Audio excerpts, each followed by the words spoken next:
오늘 우리에게 주시는 하나님의 말씀은 구약성경 느헤미야 8장 1절에서 6절까지입니다.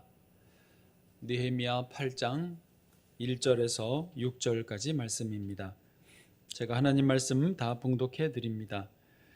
이스라엘 자손이 자기들의 성읍에 거주하였더니 일곱째 달에 이르러 모든 백성이 일제히 수문 앞 광장에 모여 학사 에스라에게 여호와께서 이스라엘에게 명령하신 모세의 율법 책을 가져오기를 청하매 일곱째 달 초하루에 제사장 에스라가 율법 책을 가지고 회중 앞 곧 남자나 여자나 알아들을 만한 모든 사람 앞에 이르러 수문 앞 광장에서 새벽부터 정오까지 남자나 여자나 알아들을 만한 모든 사람 앞에서 읽음에 뭇 백성이 그 율법 책에 귀를 기울였는데 그때 학사 에스라가 특별히 지은 나무 강단에 서고 그의 곁 오른쪽에 선 자는 마띠디아와 스마와 아나야와 우리야와 힐기야와 마아세야요 그의 왼쪽에 선 자는 부다야와 미사엘과 말기야와 하숨과 하스바타나와 스가랴와 무술람이라. 에스라가 모든 백성 위에 서서 그들 목전에 책을 펴니 책을 펼 때 모든 백성이 일어서니라. 에스라가 위대하신 하나님 여호와를 송축하며 모든 백성이 손을 들고 아멘 아멘 하고 응답하고 몸을 굽혀 얼굴을 땅에 대고 여호와께 경배하니라. 오늘 이제 8월 한 달 동안 저희가 느헤미야 리더십 말씀을 계속 나누고 있는데 한번 또 되짚어 보겠습니다. 오늘 5째 주일이고요. 첫째 주일 때 설교 제목은 무너진 성벽을 재건하라. 첫 주제가 그게 우리 시작이었고요. 그때 3가지 리더십 요소는 문제의식을 갖고 그 문제의식을 가지고 기도한 후에 해결책을 찾자. 해결책은 실마리를 찾는 거였습니다. 그게 그때 다 해결되는 게 아니고 이제 실마리를 잡는 해결책 찾기였고요. 둘째 주일에는 이제 기회를 사라라고 제목을 정하면서 기회를 사기 위해서 첫째 치밀한 계획을 세우고 그리고 기회를 잡고 또 그 과정에서 하나님의 도우심을 경험하는 것 이게 필요하다라고 했습니다. 셋째 주일 설교 제목이 기억나시나요? 파수꾼을 세우고였어요. 그래서 그때 3가지 리더십 요소가 성벽을 다 각각 분야별로 참여하면서 다 동참을 했기 때문에 모두가 참여하게 하기가 첫째였고 그럼에도 회방꾼은 항상 있다. 기억나시죠? 그래서 3번째가 파수꾼을 세우기였습니다. 이제 바로 지난 주일, 넷째 주일 때 하나님만 두려워하기라고 했습니다. 일이 진행되면서 방해자들의 저항이 더 강력해졌기 때문에 그럴 때 하나님만 두려워하면서 나가야 되는데 첫째가 리더십 요소 설선수범이었고 또 그 미혹하는 게 있었잖아요. 분별력이 있었고 그리고 마지막으로는 하나님만 두려워하면 세상이 두렵지 않다라고 했습니다. 자, 이제 오늘은 5째 주일이고요. 느헤미야 리더십의 결론부가 되겠습니다. 미리 말씀을 좀 드리자면 제목을 모든 것의 정상화라고 했는데 이것이 어찌 보면 느헤미야 리더십의 결론이고 모든 리더십이 추구하는 그 방향입니다. 모든 것을 정상화시키는 것. 그렇지 않겠습니까? 그래서 오늘 제목을 모든 것의 정상화로 했고 오늘 리더십 요소의 3번째가 되겠습니다. 자, 이제 성벽 재건 공사의 현재 상황이 어떤가 잠깐 짚고 오늘 내용을 들어가겠습니다. 성벽 재건 공사는 착공한 지 52일 만에 완공이 되었습니다. 기적적으로 매우 짧은 기간 일이 끝마쳐졌습니다. BC 444년 유대인 달력으로 6월 25일에 완공이 됐습니다. 느헤미야서 6장 15절에 보면 그렇게 되어 있습니다. 성벽 역사가 52일 만인 엘룰월 25일에 끝나매 거기 52일 만에 끝났다고 했고 엘룰월이라고 돼 있는데 그게 유대인 달력을 말하는데요. 이때가 6월입니다. 6월이고 25일에 끝났습니다. 성벽 공사가 끝났어요. 그래서 이게 6장이라면 7장에 가서는 이제 그 포로에서 돌아온 사람들의 명단을 쭉 적고요. 이제 오늘 본문이 있는 8장으로 건너오면 8장 1절에 앞부분에 이렇게 되어 있습니다. 이스라엘 자손이 자기들의 성읍에 거주하였더니 7째 달에 이르러. 아까 엘룰월이 6월이었고 25일이었으면 이제 여기 8장 1절에 7째 달에 이르렀다는 거죠. 7월 1일이 된 것입니다. 예. 그때 모든 백성들이 수문 앞 광장에 모였고 에스라에게 하나님의 율법책을 가져와 달라고 요청하는 내용이 오늘 1절입니다. 자, 어쨌든 이제 요런 지금 상황, 성벽 공사는 끝났고 그 한 며칠 상간 사이에 있는 일들 속에서 느헤미야 리더십 세 요소를 다시 한번 배워보도록 하겠습니다. 우리가 느헤미야 성경 공부를 다 하는 게 아니고 느헤미야 리더십에 관해서만 초점을 맞추어서 배우기를 원하는 것입니다. 자, 오늘도 느헤미야 리더십 첫 번째 요소인데요. 위임하기입니다. 따라해 보실까요? 위임하기. 네, 이것은 다른 말로 사람을 세운다라는 그런 의미인데요.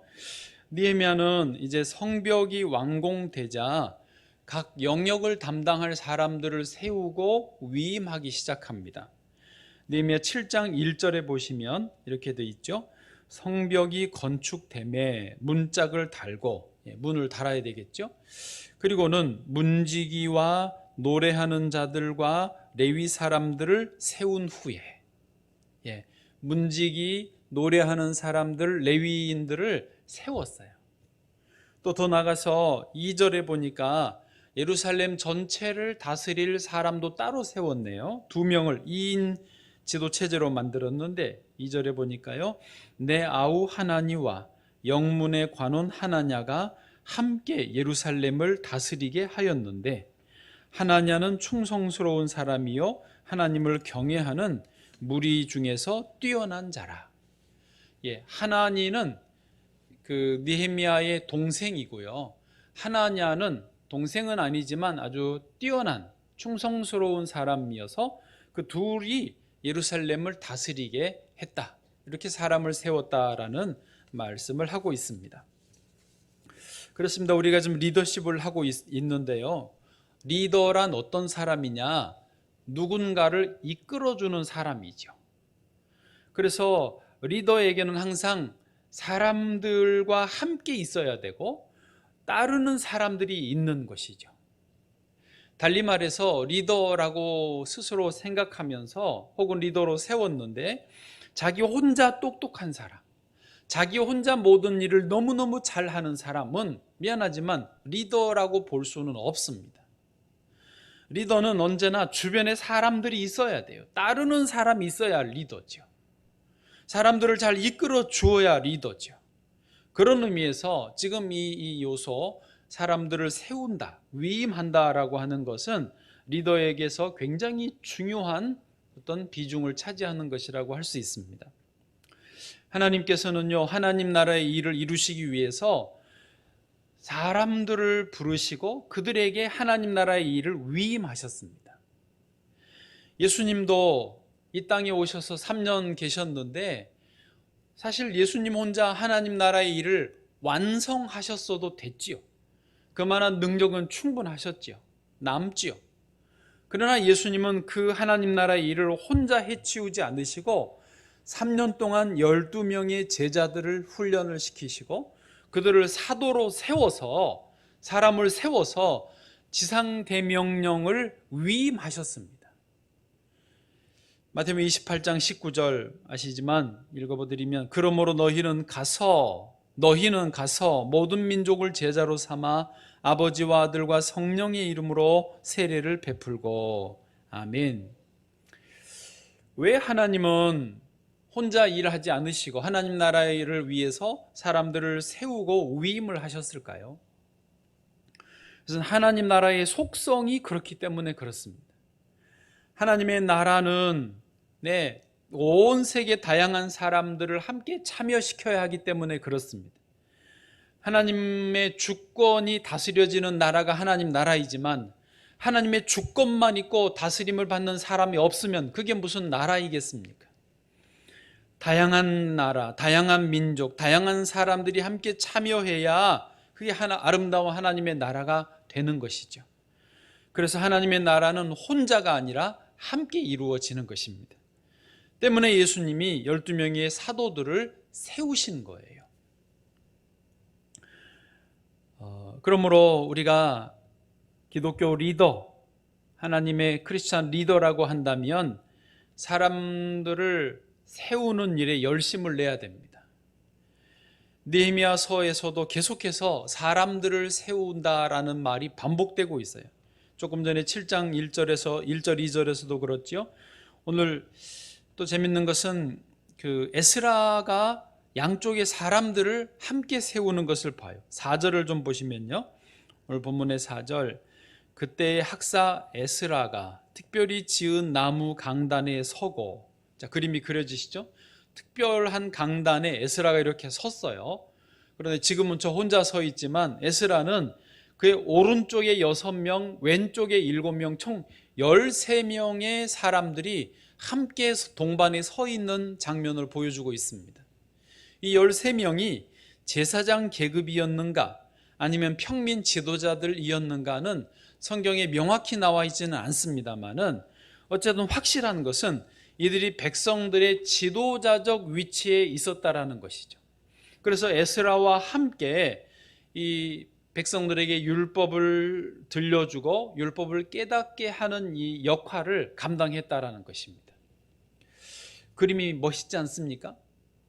이렇게 혼자 사람이 서 있는 것보다 배석해서 같이 있는 게 또 폼 나거든요. 그래서 장관이나 대통령이나 어떤 분들이 설 때 꼭 옆에 수석 참모들이나 이런 분들이 나란히 서잖아요. 그런 거 보셨죠? 그게 더 규모가 있어 보이는 거, 일이 더 체계적으로 돌아간다라는 모습을 보이는 거, 실제로 그렇고요.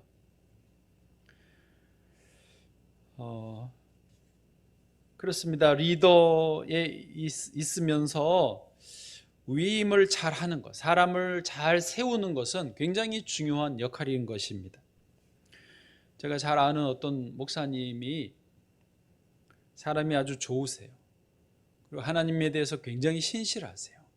하나님의 일을 열심히 하는 분입니다. 목회자이시니까요. 그런데 이분의 어떤 아쉬움이 있다면 부교육자들하고 일을 잘 못하세요.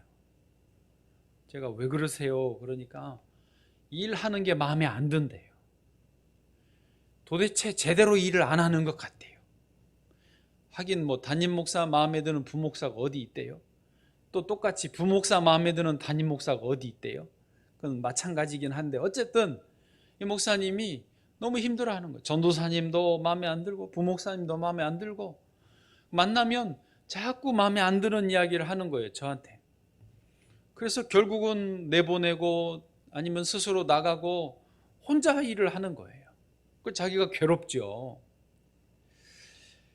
그러다가 한 10년 정도 시간이 흘렀습니다. 그 사이에 목사님이 목회지도 옮기셨고 나이도 좀 들고 좀 철도 들고 여러 가지 이제 보는 연륜이 쌓였습니다. 요즘에는요, 만나면 자기 부목사님 자랑을 해요. 전도사님, 여자 전도사님이 들어왔는데 얼마나 잘하는지 모른다고 막 자랑을 해요. 이제 자랑 좀 그만했으면 좋겠어요, 목사님. 사람이 이제 바뀐 거예요. 같이 있는 사람들의 약함을 품어주고 실수해도 기다려주고 인내하고 예수님처럼 그렇게 그 시간들을 가져야 되는데 당장 보고 잘못하면 막 잘라내려고 하는 그것 때문에 자기가 힘들었던 것이죠.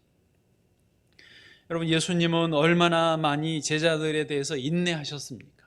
참아주셨습니까? 또 가르쳐주고 또 기회를 주시고 또 가르쳐주시고 또 기다려주시고 배반하고 도망가도 또 기다려주셨다가 부활하신 몸으로 찾아가 주시고 그렇게 해서 사람을 세우셨습니다. 여러분, 하나님 앞에서 좋은 리더는요, 사람들을 잘 세우는 사람이 좋은 리더인 줄로 믿습니다. 솔직하게 제가 좀 도마에 올라가면 저 자신도 사람을 잘 세우지를 못합니다. 아직도 너무나 부족합니다. 제가 에티오피아에서도 그런 경험이 있었고요. 또 여기 와서도 이런저런 경험들을 하면서 이제 좀 철이 들어야 될 텐데, 제가 좀 더 품을 넓혀야 될 텐데 하는 그런 생각을 계속하고 있습니다. 여러분의 기도를 부탁드립니다. 특별히 저희 교회가 개척하다시피 시작을 하고 제가 오면서부터 그렇게 해왔기 때문에 개척하는 교회, 막 이렇게 부흥하고 성장하고 뭔가 틀을 잡아가야 될 때는 리더십이, 목회자 리더십이 좀 어쩔 수 없이 독재적인 리더십이 필요합니다. 혼자 빨리빨리 결정하고 진행을 해가야 돼요. 그래야 일이 되거든요. 그런데 이제 세팅이 되고 모든 자리가 잡혀진 다음에는 민주적 리더십으로 이게 리더십 유형이 바뀌어야 됩니다. 제 스스로 이것이 바뀌어져야 돼요. 근데 이게 쉽지 않아요. 제가 바꾸려고 애를 쓰고 장로님들에게 집사님들이 자꾸 이야기를 하는데도 쉽지 않아요. 성도님들도 이게 익숙하고 저도 이게 익숙하니까. 이해되세요? 이걸 이해해 주셔야 돼요. 그래서 도와주셔야 돼요. 제가 자꾸 위임할 수 있도록. 그래서 좋은 분들이 계속 세워지고 책임지고 그 분야를 알아서 감당하셔야 저도 짐이 줄어들고 교회 어떤 공동체가 건강해집니다. 그리고 또 규모가 생기는 거고요. 더 많은 일을 할 수가 있고요. 저만 쳐다보시고 있으면 서로 힘들어지는 거예요. 그래서 위임이 아주 중요한 일이라는 것이죠. 보면 어떤 부모님들은 볼 때는 어수룩해 보이세요. 그런데 자녀들을 아주 믿음 안에서 성품이나 여러 가지 면에서 훌륭하게 잘 키우시는 부모님들이 있어요. 그 좋은 리더거든요. 사람을 잘 키우는 게 좋은 리더예요. 저 여러분이 다 그렇게 되기를 축복합니다. 그런 구역장님, 그런 교회학교 교사, 그런 여성교회, 남성교회 회장님들, 다 부장님들 되어야 되겠습니다. 예. 두 번째로 오늘의 리더십 요소는 영혼 채우기입니다. 따라해 보실까요? 영혼 채우기. 예. 이제 그동안의 성벽을 완공하는 것이 외면적 작업이었다면 이제는 내면의 작업을 해야 됐습니다. 상황이 그리 됐습니다. 느헤미야서가 전체 13장까지 있는데 1장부터 7장까지는 외면적 작업을 한 거예요. 성벽 공사를 했으니까요. 그리고 이제 8장부터 13장까지는 내면적 작업을 하는 과정입니다. 아까 말씀드린 대로 이제 지금 시기적으로 6월 25일에 완공을 했고 7월 첫날이 되었을 때 이스라엘 백성들이 수문 앞 광장에 모였다고 했습니다. 다시 1절을 보여주시면요. 왜 이 백성들이 7월에 수문 앞 광장에 모였냐? 이스라엘 절기상으로 요때 7월이 새해입니다. 제가 있었던 에티오피아도요, 이스라엘 절기를 따라서 7월이 새해예요. 해피 뉴 이어를 그때 7월에 해요. 재밌어요. 어쨌든 7월이 새해고 요때 나팔절이 시작이 되기 때문에 명절이고 이스라엘의 거룩한 절기이기 때문에 사람들이 모인 거예요. 그리고는 놀랍게도 자기들이 에스라에게 모세 율법책을 좀 가져와 주세요라고 청하고 있어요. 놀랍죠? 그래서 에스라가 율법책을 가져다가 수문 앞 광장에서 새벽부터 정오까지 모든 사람들 앞에서 말씀을 읽어줍니다. 백성들이요, 말씀을 굉장히 경청해 듣습니다. 3절을 보실까요? 3절 같이요. 시작. 수문 앞 광장에서 새벽부터 정오까지 남자나 여자나 알아들을 만한 모든 사람 앞에서 읽음에 뭇 백성이 그 율법책에 귀를 기울였는데. 아멘. 여러분, 새벽부터 정오까지요. 지금 저희는 한 30-40분 말씀을 들으시는데 여기 몇 시간을 말씀을 듣는 거예요. 사모하면서. 왜? 영혼을 채워야 되겠습니까?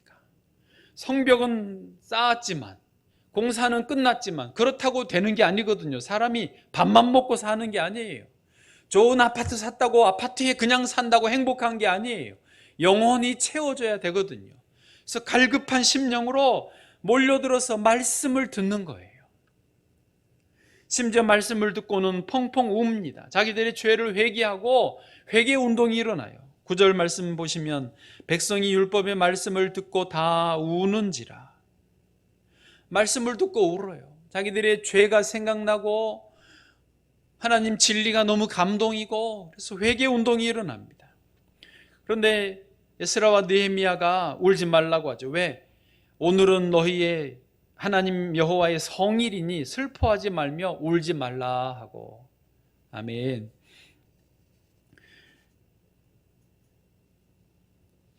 그래서 9장은 이제 회개하는 기도문입니다. 9장 전체가 굉장히 길어요. 그런데 전체가 회개하는 기도문이고요. 9장의 맨 마지막에는 하나님과 언약을 새롭게 하고, 10장으로 가면 언약을 새롭게 하는 일에 서명한, 인봉한 사람들의 명단이 쭉 나옵니다. 계속해서 그 내면적인 작업들을 해나가는 거예요. 여러분, 리더는요, 자기를 따르는 사람들에게 그 내면을 채워줄 수 있어야 됩니다. 그들에게 왜 이 길을 가야 되는지 이유를 알려줘야 되고, 왜 이렇게 살아야 되는지 모범을 보여줄 수 있어야 되는 것입니다. 무조건 따라와 그러면 강제로는 어떻게 할 수 있을지 몰라도 자발적으로 따라옵니까? 절대 그렇지 않습니다. 그래서 회사들도요, 그 사명, 그 회사의 기업 운영 철학이 다 있습니다. 그 사명이나 사명 선언문, 철학을 선포하고 그대로 맞춰가는, 그게 내면적인 이유들인 거죠. 제가 어느 기업을 홍보하는 건 아니지만 최근에 본 광고 중에 제 눈에 띄어서 한번 소개를 해봅니다. SK는 ESG로 갑니다, 이런 광고를 하더라고요. SK는 여러분이 아시는 그 SK고요. ESG로 간다, 이 말이 뭐냐? ESG가 요즘에 기업마다 세계에 굉장히 중요한 화두입니다. 이게 환경을 생각하는 기업. E가 그렇습니다. S는 이제 사회적인 기업, 사회를 생각하는 거예요. 공동체. 이제 G는 그렇게 이제 지배한다. 거버넌스를 말하는 건데, 어쨌든 그 SK의 최태원 회장님이 자기가 ESG 전도사를 자처했어요. 근데 아세요? 이 최 회장님이 크리스찬이세요. 아주 친한 친구가 어느 큰 교회 목사님이세요. 그래서 그때 감옥에 들어갔다 나올 때도 성경을 끼고 나오셨거든요. 일부러 그러셨는지 하여튼 보여지게 성경을 끼고 성경책만 끼고 나오더라고요. 쇼맨십인지 아닌지 모르지만 하여튼 성경을 읽고 기도하는 분인데, SK가 적극적으로 자기들은 이제 이윤만 추구하는 게 아니라 ESG로 가겠다라고 선포하고 그 방향으로 계속 지금 홍보하고 그쪽으로 경영을 해가고 있습니다. 그러니까 그 SK를 다니는 분들은 우리도 환경을 생각한다, 사회를 생각한다, 이게 지금 자기들이 기업의 가치, 그게 그 내면을 채우고 있는 이유죠. 돈만 버는 게 아니에요. 기업도 그러는데 하물며 우리 크리스찬들은 더더군다나 그렇죠. 우리 영혼이 하나님 말씀으로 채워져야 됩니다. 지금 백성들이 성벽은 세웠지만 하나님 말씀이 듣고 싶습니다 해서 에스라에게 요청한 것처럼, 그렇게 우리 말씀이 영혼이 채워져야 되는 것입니다. 그리고 리더는 그것을 채워줘야 되는 것이죠. 우리 교회에도 5대 비전이 있습니다. 여기 현수막에 우리 주보에 표지에 있습니다. 우리가 이것을 최고의 우선적인 가치로 두고 있다라고 선언한 것입니다. 예배는 생명이다, 제자는 훈련이다, 청년은 희망이다, 자녀는 미래이다, 선교는 명령이다. 이 5가지를 최선을 다해서 하겠다라고 하는 것입니다. 그리고 굳이 내세우지 않아도 모든 교회, 기독교 교회가 공통으로 그 신앙 고백으로 하고 있는 게 사도신경입니다. 그래서 우리는 주일마다 이 사도신경을 고백하고 있습니다. 이게 우리의 최고의 가치이고 영혼을 채우는 것이죠. 그리고 하나님의 말씀이 또 있습니다. 여러분, 이 주일날마다 하나님 앞에 나와서 예배를 드리시는 이유도 영혼을 채우기 위해서입니다. 지금은 교회에서 점심 밥도 안 주는데도 여전히 교회에 나와서 예배를 드리시는 분들이 많습니다. 왜요? 영혼을 채우려고 하는 것이죠. 절대자 하나님을 만나고 그 진리의 말씀을 듣고 나를 점검하고 내가 나아갈 방향을 다시 확인하는 것, 다시 나아갈 힘을 얻는 것, 이게 영혼을 채우는 작업입니다. 제가 요즘에 온라인 목회에 대해서 자료들을 찾아보고 공부를 하고 있습니다. 안 할 수가 없게 됐어요.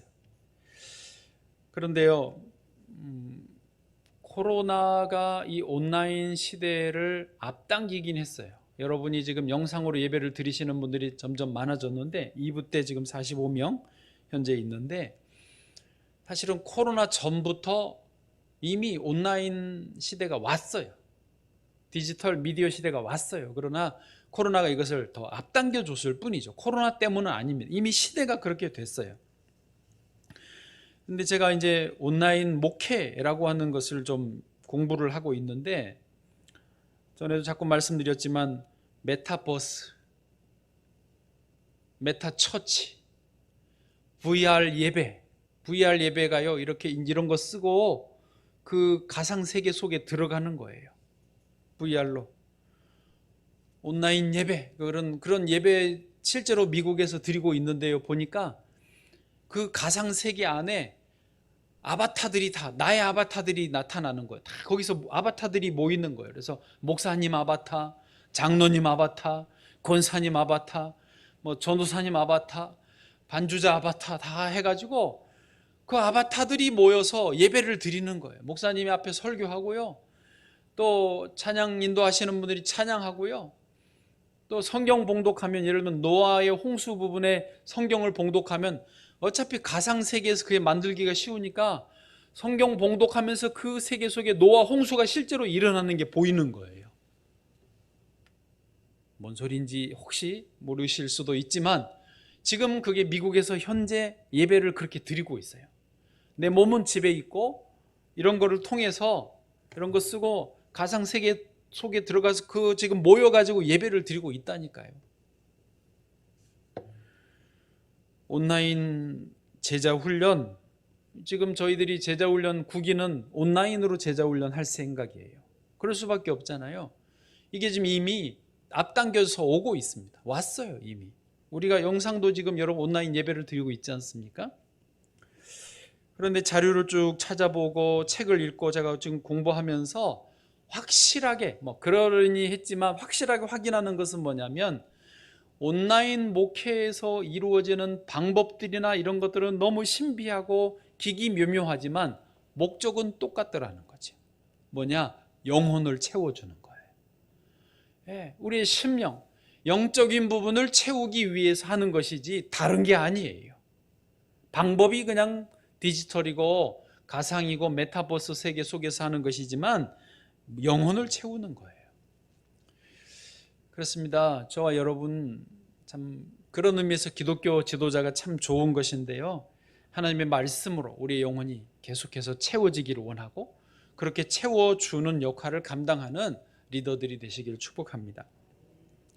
마지막으로 세 번째, 님의 리더십의 또 전체의 결론인데요, 모든 것의 정상화입니다. 따라해 보세요. 모든 것의 정상화. 모든 것의 정상화. 우리가 코로나를 겪으면서 일상의 생활이 얼마나 감사한 것인지를 절실히 깨닫게 되었습니다. 이게 정상적으로 돌아간다라고 하는 게 사실은 그게 가장 이상적인 상태입니다. 리더십을 발휘하는 것도 무엇을 얻고자 하는 것이냐, 모든 것이 이렇게 일상으로 정상적으로 돌아가게 하도록 하는 것이 리더십이 추구하는 것입니다. 어떤 대단한 성과를 얻고 사람들을 엄청나게 발전시키고 성장시키고, 다 좋습니다만은 필요합니다. 그러나 사실은 그게요, 정상적으로 돌아가지 않을 때에 얻은 성과는요, 문제가 있습니다. 억지로 막 쥐어짜서 하는 거 옳지 않습니다. 하나님의 창조의 질서, 자연의 세계에서 자연스럽게 가면서 시절을 쫓아 열매를 맺는 것, 이게 하나님이 원하시는 것이고 우리에게도 뜻하시는 하나님의 계획이신 것이죠. 그래서 모든 게 정상화되게 하는 것, 이게 리더십의 최종 목표라고 하는 것입니다. 오늘 느헤미야가요 13장에 가면 막 개혁을 합니다. 성경에서도 요시야가 종교개혁을 하고 히스기야가 개혁을 합니다.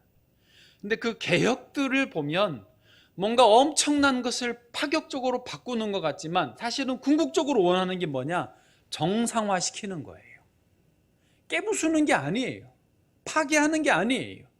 엉뚱한 새로운 것을 창조하는 게 아니에요. 하나님의 창조 질서 안에서 모든 것을 정상화시키는 게 그게 개혁이에요. 그것을 하는 게 리더십이라는 거죠. 오늘 느헤미야가요 13장의 8절 9절에 보니까 개혁을 합니다. 한번 좀 보실까요? 잠시. 내가 심히 근심하여 도비아의 세간을 그 방 밖으로 다 내어 던지고, 지금 개혁하고 있는데요. 이 상황이 어떤 상황이냐면 도비아, 여러분 기억하시죠? 산발랏, 도비아, 게셈, 이런 이름도 희한한 사람들, 이 사람들이 이방인들이었어요. 느헤미야의 대적자들이었거든요. 근데 그 도비아의 세간이 어디에 있었냐면 성전 안에 있는 한 공간, 한 방에 있었어요. 거기서 살림을 살고 있었어요. 이 미음 치읓 같은 사람이. 근데 사람들이 그걸 어떻게 못하고 내버려 두고 있어요. 어느새 이렇게 시간이 지나다 보니까 도비아가 여기에 자리를 잡고 버티고 있는 거예요.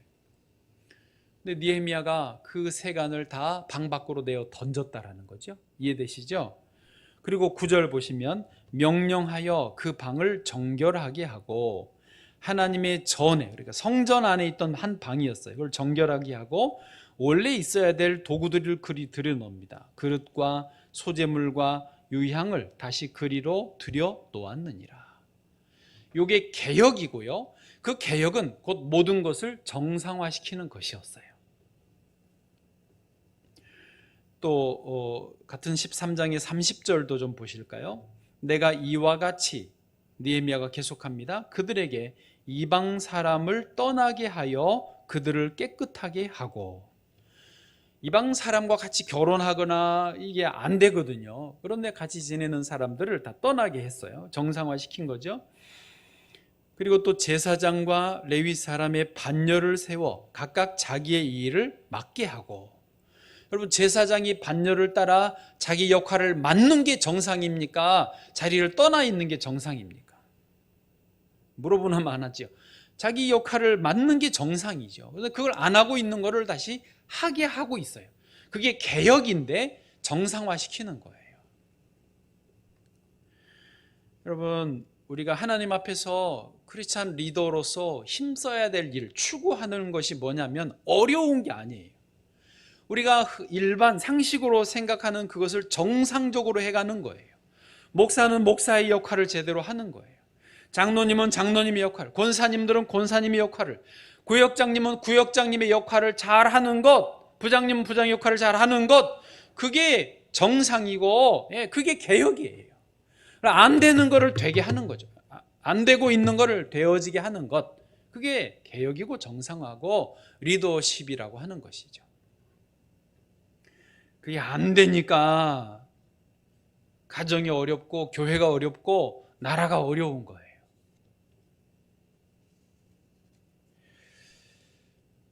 그런데요, 이제 우리가 여기서 오해를 하나 바로잡을 것은 있습니다. 뭐냐면 모든 것의 정상화가 이 땅에서는 완벽하게 이루어지기는 어렵습니다. 우리가 이 세상에 살기 때문에 이 분야가 문제다, 교회에서. 그래서 이 분야를 바로잡으면 그 사이에 다른 분야가 소홀히 될 수 있어요. 또 이거를 바로잡으면, 정상화시키면 그 사이에 또 다른 분야가 소홀히 되고 약화되고 가다 보면 이렇게 사람들이 잊어버리잖아요. 그래서 끊임없이 리더십을 계속 발휘해요. 끊임없이 개혁을 해가면서 정상화해가는 노력은 하지만 이 땅에서 완벽할 수는 없어요.